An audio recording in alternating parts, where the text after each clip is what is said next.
படுகொலை செய்யப்பட்ட பகுஜன் சமாஜ் கட்சியின் மாநில தலைவர் ஆம்ஸ்ட்ராங்கின் உடலை அக்கட்சி அலுவலகத்தில் அடக்கம் செய்வது தொடர்பான வழக்கின் விசாரணை நடைபெற்று வருகிறது. இந்நிலையில் ஆம்ஸ்ட்ராங்கின் உடலை கட்சி அலுவலகத்தில் அடக்கம் செய்ய அனுமதி இல்லை. அதற்கு பதிலாக திருவள்ளூரில் உள்ள ஒரு இடத்தில் அடக்கம் செய்து கொள்ளலாம் என்ற ஒரு பரிந்துரையானது வழங்கப்பட்டிருக்கிறது. இது தொடர்பான முக்கிய செய்தியை நாம் பார்த்து வருகிறோம். தொடர்ந்து கூடுதல் விவரங்களை எமது செய்தியாளர் பிரகாஷிடம் கேட்கலாம். பிரகாஷ், வணக்கம். இப்போ என்ன நடந்துட்டு இருக்கு இந்த விசாரணையில? திருவள்ளூர்ல ஏதோ ஒரு பகுதியில் இடம் கொடுப்பதாக சொல்றாங்க. அது என்ன பகுதி? அது சம்பந்தமாக அரசு தரப்பிலிருந்து என்ன விளக்கம் கொடுக்கப்பட்டிருக்கிறது? அது ஆம்ஸ்ட்ராங் தரப்பில் இருக்கக்கூடியவர்கள் இதை ஏற்றுக்கொண்டார்களா? என்ன நிலவரம் பிரகாஷ்? படுகொலை செய்யப்பட்ட பகுஜன் சமாஜ் கட்சியினுடைய தமிழ்நாடு மாநில தலைவர் ஆம்ஸ்ட்ராங் உடல் எங்கு அடக்கம் செய்ய இருக்கிறது என்பதுதான் இப்போ காலையிலிருந்து இந்த வழக்கு நடந்துட்டு இருக்கு. அவசர வழக்காக இன்று காலையிலிருந்து உயர்நீதிமன்றத்தில் விசாரணைக்கு உட்படுத்தப்பட்டு இருக்கிறது. இப்போ அதுல அப்டேட் வந்திருக்கு. எந்த இடத்துல அடக்கம் செய்யலாம் என்பது குறித்து தற்போது அப்டேட் வந்திருக்கு. அதுல திருவள்ளூர் மாவட்டத்தில் இருக்கக்கூடிய நிலத்தில் அடக்கம் செய்து கொள்ளலாம் என்று நீதிபதி அனுமதி வழங்கியிருக்கிறார். பெரம்பூர் கட்சி அலுவலகம் இடத்துல நினைவிடம் அமைத்துக் கொள்ளலாம் என்று அனுமதி வழங்கியிருக்கிறார்.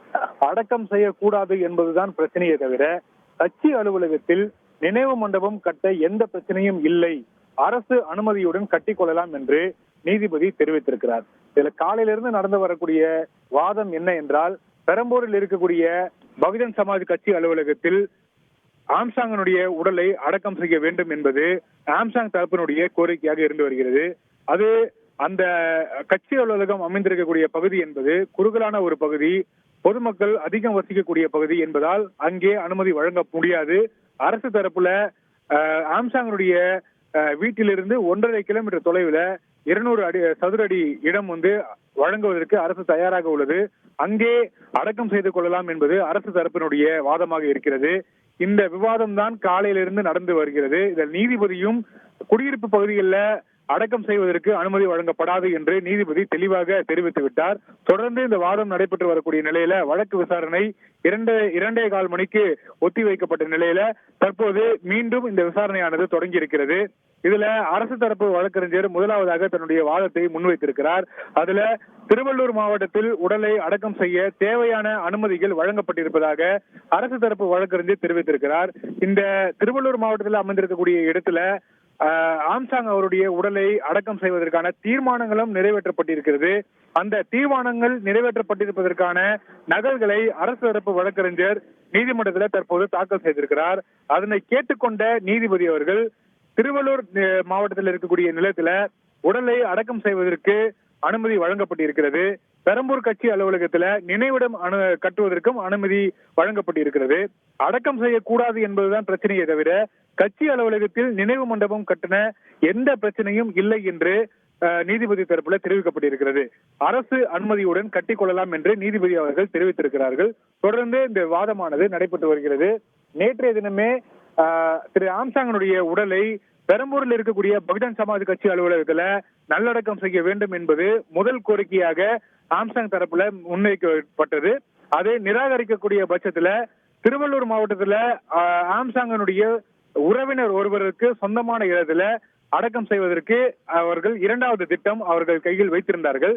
இந்த முதல் திட்டத்துக்கான அந்த வழக்கு தான் இன்று காலையிலிருந்து நடந்துட்டு வருது.